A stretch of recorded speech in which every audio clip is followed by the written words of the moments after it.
Fala galera, beleza? Meu nome é Felipe, mais uma vez bem-vindos aqui à bagunça do canal. Hoje vamos dar início ao capítulo 10 da Era das Revoluções do Hobsbawm e vamos ver o seguinte, né? Bom, antes de começar, queria falar para vocês que o conteúdo está aqui no monitor na minha frente, então eu vou ler o conteúdo, eu vou trocar uma ideia com vocês sobre o resumo que foi feito.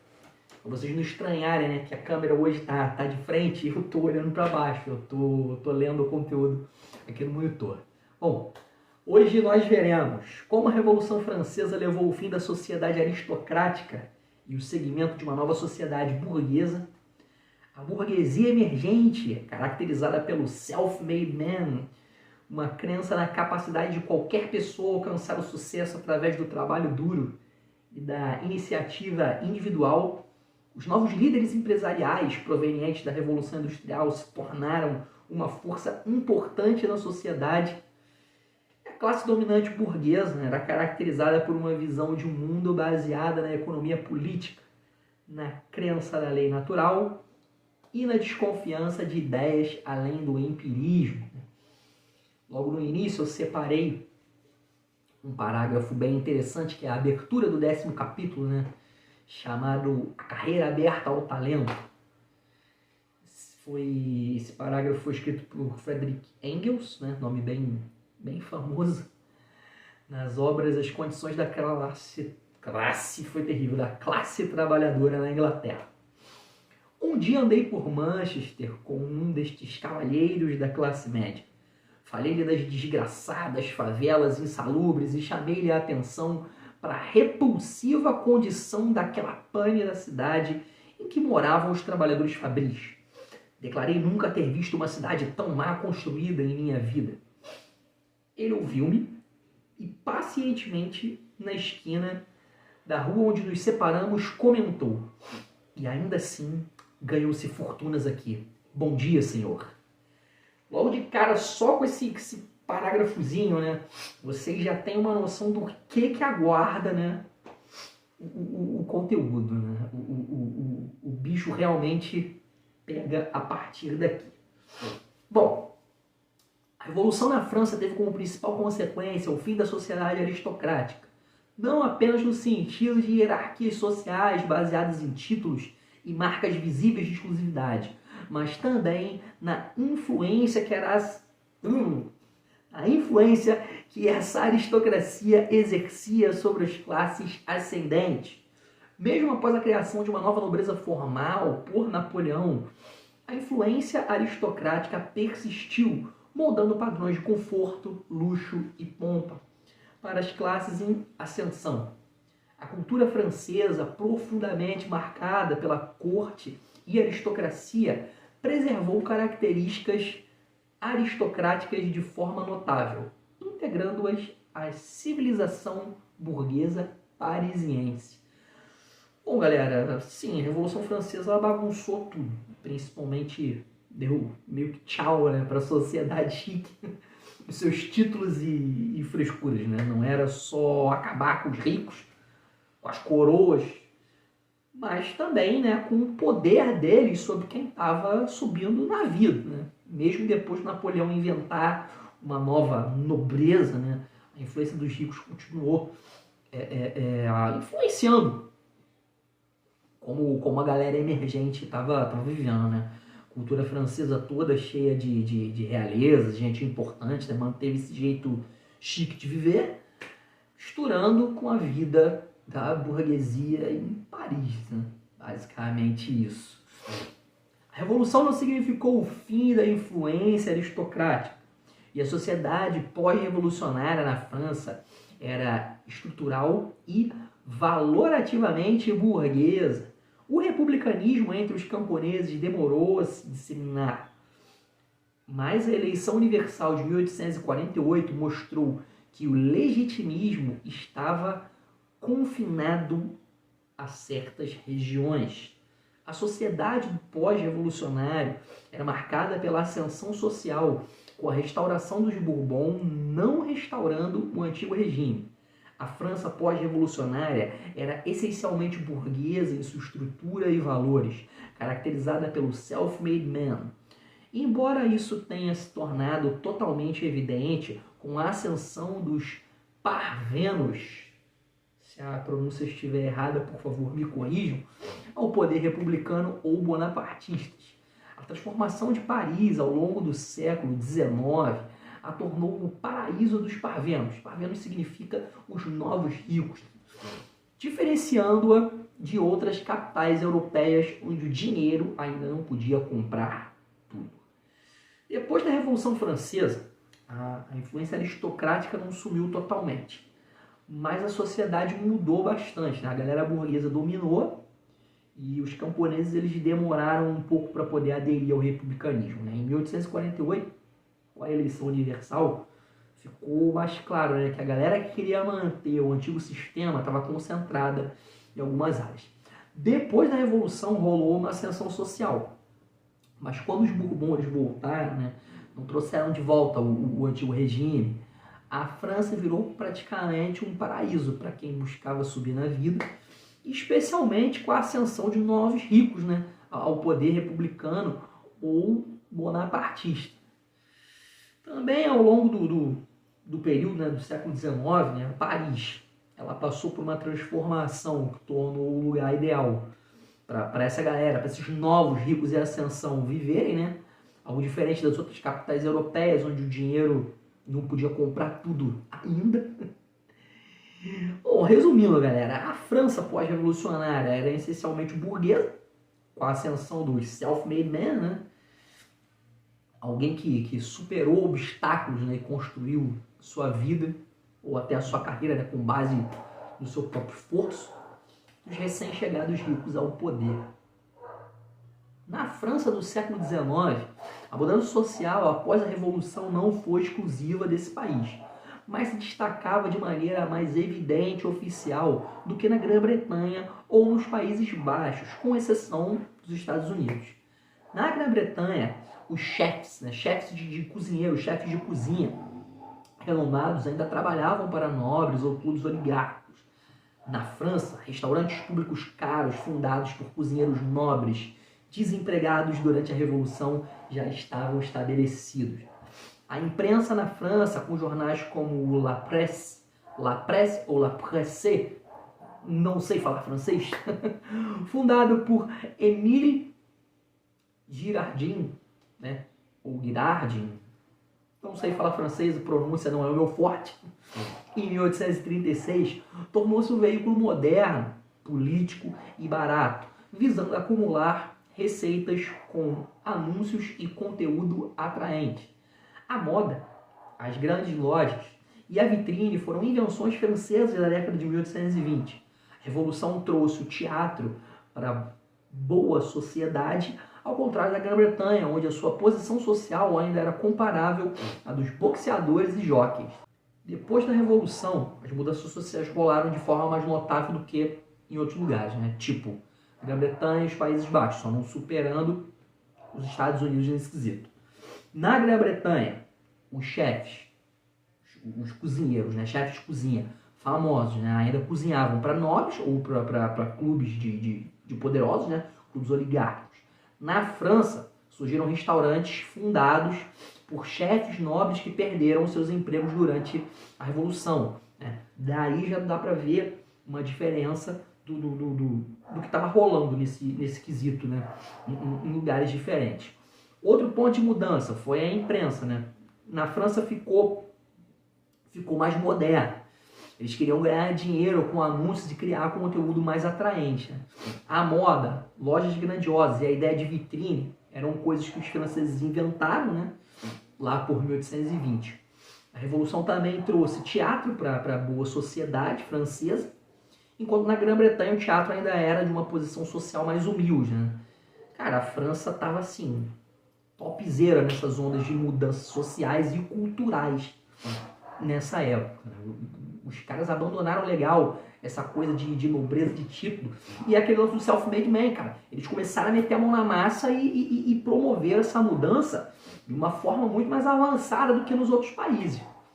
A Revolução Industrial teve um impacto profundo na estrutura da sociedade burguesa na França, criando novos blocos burgueses que coexistiam com a sociedade oficial. Esses novos líderes empresariais mais visíveis no norte industrializado se tornaram conscientes de sua classe e buscaram impor seus próprios termos, desafiando a influência tradicional de Westminster e Londres. A França pós-revolucionária testemunhou transformações significativas na culinária, imprensa, moda e estrutura social, com a ascensão de novas classes burguesas e a influência crescente de líderes empresariais provenientes da Revolução Industrial. Depois da Revolução Industrial na França, as coisas mudaram bastante, já comentei aqui. Surgiram novos grupos de gente rica, os empresários, que meio que eles conviviam com a sociedade antiga. Só que esses novos caras, principalmente lá no norte, onde a indústria estava bem forte, começaram a se ligar que era uma classe à parte, cara. Os empresários, eles eram uma classe à parte, Eles queriam mandar nos próprios termos, e, desafiando diretamente a influência tradicional, Aqui no resumo, 2 exemplos de locais que tinham influência tradicional muito forte. Westminster e Londres, que, eram considerados centros de poder. Esses caras desafiaram a ordem, desafiaram o modelo tradicional dessa galera. Na prática, a França pós-revolucionária, ela meio que virou de cabeça para baixo, cara.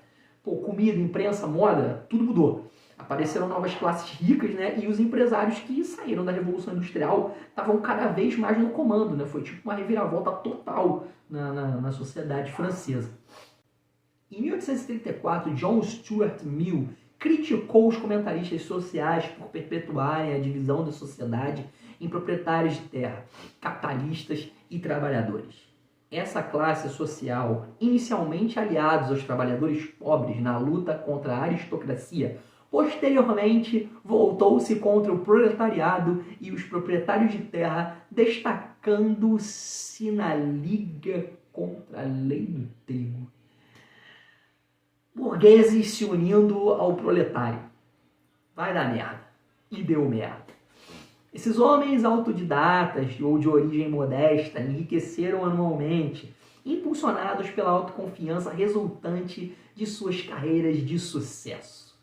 A economia política defendida por editores, jornalistas como Edward Baines, John Edward Taylor, Archibald Prentice, acho que é assim que se pronuncia, e Samuel Mills, acho que é Smiles, proporcionou certeza intelectual à classe dominante, influenciados pela dissidência protestante independente, unitária, batista e Quaker, ou Quaker, não sei.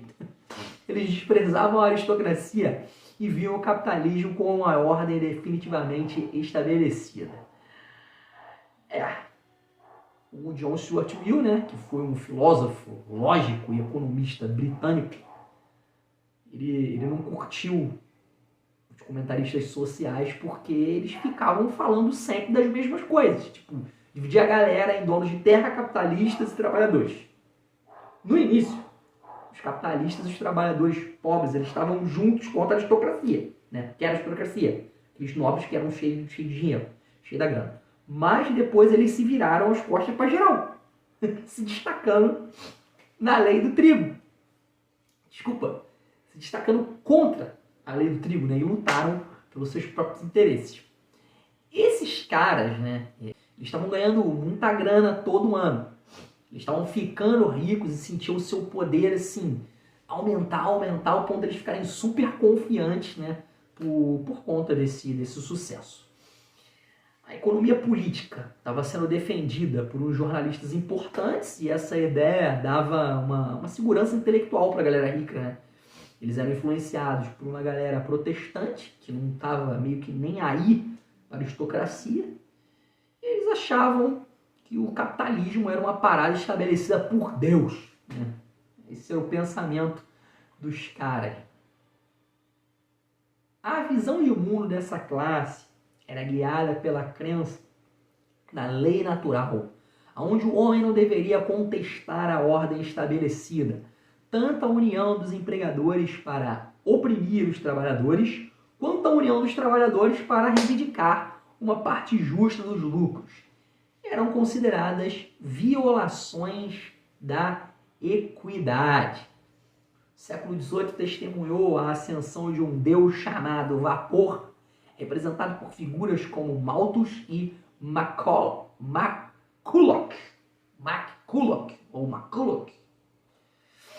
indicando a importância crescente da tecnologia. A essa classe dominante, embora apreciasse intelectuais, estava mais focada em ganhar dinheiro do que em questões não relacionadas a esse objetivo. A falta de instrução formal tornava-os desconfiados de ideias além do empirismo, né? A galera achava que o mundo era mandado pela lei natural, tipo uma regrinha divina, né? Eles pensavam que a galera não devia contestar a ordem estabelecida, tipo, tinham que aceitar tudo de boa. Se os empregadores eles se juntassem para explorar os trabalhadores, ou se os trabalhadores se juntassem para pedir uma grana mais justa, um aumento salarial para os empregadores, estava tudo errado, não podia ter contestação. Nessa época começou a surgir uma tara pelo vapor, né? Só falando assim, simbolizava a tecnologia em alta, né? A galera rica, mesmo curtindo, né, os intelectuais, estava mais ligado em fazer grana do que em outras coisas, né? Eles não eram muito chegados em teorias que não fossem baseadas em experiências concretas, porque não tinham muita educação formal, que deixava eles, desconfiados, né, de ideias mais abstratas, de ideias mais inovadoras, né? Os caras eles estavam querendo uma zona de segurança legal. Apesar dos esforços de cientistas como Charles Babbage e inovadores como Isambard Kingdom Brunel, toda vez que eu tenho que falar o nome de alguém, é essa luta na leitura. A classe dominante valorizava métodos práticos e seguros para manter seus lucros. O desdém pela interferência governamental e a falta de reconhecimento para instrução tecnológica contribuíram para a estagnação do progresso industrial. Embora houvesse indústrias inteligentes, a maioria da classe dominante não estava totalmente comprometida com os avanços científicos e tecnológicos. Então, mesmo com os cientistas, os inventores maneirões tentando inovar, a galera rica da época só queria saber de métodos seguros para ganhar dinheiro. Eles não queriam inovar, a parada era segurança. Eles não curtiam muito a ideia também do governo se metendo nas coisas, né? E nem davam muita bola para a educação tecnológica. Já tem isso aqui funciona, tá bom. Né? Isso acabou meio que travando o avanço da Revolução Industrial, saca? Apesar de ter gente lá da alta, né, que manjava, que entendia das coisas, a maioria não queria saber, né, de avanços na ciência e na tecnologia. Segurança. A parada dos caras era segurança. Era funcional, tá dando dinheiro, então tá bom. No século XVIII, os fabricantes construíam suas fábricas seguindo o estilo dos construtores georgianos. Seus sucessores, embora talvez menos cultos, tornaram-se mais prodígios nas décadas de 1840, gastando dinheiro em residências e construções pseudomóveis. No entanto, entre as eras georgiana e vitoriana, ocorreu o que foi chamado de a gélida era da burguesia, marcada por um protestantismo rígido, moralidade puritana e uma ênfase na virtude que avançava sobre os menos virtuosos, né? Que bomba! Essa época foi caracterizada por uma devoção sombria ao utilitarismo burguês, compartilhada por evangelistas, puritanos e agnósticos do século XVIII. Isso resultou em uma estética funcional nas estradas de ferro e armazéns, contrastando com um horror romântico nas fileiras das casas envoltas em fumaça e dominadas por fábricas. A nova burguesia vivia fora dessa paisagem, personificando o dinheiro e a virtude, né? Bom, os fabricantes construíram suas fábricas no estilo dos construtores georgianos. Depois, os seus sucessores gastaram muito dinheiro, né, lá por 1840, para construir casas e prédios, né, que pareciam nobres, só que não eram, né? Eles gastaram muita grana para querer parecer ser, né? O I wanna be. Mas não era igual, não tinha o mesmo glamour. Entre as eras georgiana e vitoriana, né, teve um período chamado de a gélida era da burguesia, com um protestantismo rigoroso, né? Moralidade puritana. E a galera tinha forte ênfase na virtude, né? Criticando quem eles não consideravam virtuoso, quem estava fora daquele protocolo, daquele molde, né? Nesse tempo, as pessoas elas eram muito focadas, né, no utilitarismo burguês. Tinha uma abordagem assim, prática e funcional, especialmente nas estradas de ferro e nos armazéns. Enquanto nas áreas residenciais, era cheio de casa coberta de fumaça, como diz aqui no resumo, né? Cercada por fábrica, né? É um contraste muito diferente de realidades. E, a burguesia, né, que representava a riqueza e a virtude, vivia longe desse cenário. Burguês, que gastava dinheiro pra caraca, pra se tornar pra ter uma residência pseudo-nobre, ia viver num bando de casa simplona, cheio de fumaça de fábrica? Nunca. A burguesia manufatureira britânica era um exemplo extremado, mas grupos semelhantes existiam em todo o continente, como católicos, calvinistas, beatos luteranos e judeus em diferentes regiões. Embora menos rígidos do que na Grã-Bretanha, compartilhavam a confiança no enriquecimento constante, a fé no liberalismo econômico e a aversão às atividades não econômicas. Caraca, mano. Caraca, sinistro. Tudo é dinheiro, cara. A burguesia que fazia coisas, né, com as mãos na Grã-Bretanha, né, era uma versão extrema. Só que, tinha outros grupos, né, parecidos pela Europa. Tá aqui. Católicos, calvinistas, luteranos e judeus. Em todos os lugares, né? Eles não eram tão certinhos assim como na Grã-Bretanha, mas todo mundo queria ficar rico o tempo inteiro, né? Eles acreditavam no livre mercado, né? E não gostavam de tudo que não fosse relacionado a ganhar dinheiro. Ganhar dinheiro era o que os unia, entre aspas, né? Bicho, falei que a partir desse capítulo o pau cantava. O bicho pega e é full dinheiro, full capitalismo. Os principais pontos do resumo. A Revolução Francesa teve como principal consequência o fim da sociedade aristocrática, não apenas no sentido de hierarquias sociais, mas também na influência que essa aristocracia exercia sobre as classes ascendentes. A sociedade pós-revolucionária na França era estrutural e valorativamente burguesa. Vários erros de leitura.